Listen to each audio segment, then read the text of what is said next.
হাটহাজারীতে ভুয়া জাল নাগরিক সনদ তৈরির অভিযোগে এক প্রতারককে 3 দিনের কারাদণ্ড দিয়েছে ভ্রাম্যমাণ আদালত। বুধবার 12 ফেব্রুয়ারি দুপুরে মেকল সড়কের পৌরসভার শায়েস্তাকাপাড়া এলাকায় তৈয়ব কম্পিউটার নামক দোকানের স্বত্বাধিকারী মোহাম্মদ তৈয়ব উদ্দিনকে এ কারাদণ্ড প্রদান করেন। জানা যায়, দীর্ঘদিন ধরে তৈয়ব কম্পিউটার নামের দোকানের স্বত্বাধিকারী মোহাম্মদ তৈয়ব উদ্দিন নাগরিকদের কাছ থেকে বিপুল পরিমাণ অর্থ হাতিয়ে নিয়ে জালিয়াতির মাধ্যমে ভুয়া জাল নাগরিক সনদপত্র তৈরি করে এসব সনদ প্রদান করেন। এতে নাগরিকরা প্রতারণার শিকার হচ্ছে।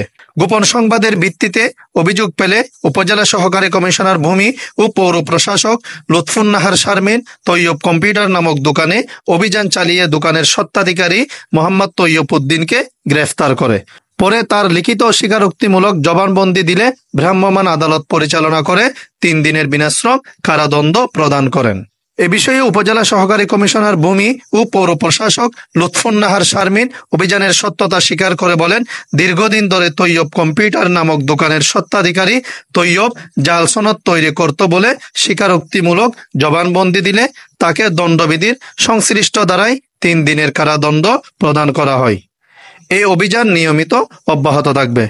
উক্ত অভিযানে পরিবেশ অধিদপ্তর, ফায়ার সার্ভিস ও হাটহাজারী মডেল থানা পুলিশের সদস্যরা উপস্থিত ছিলেন।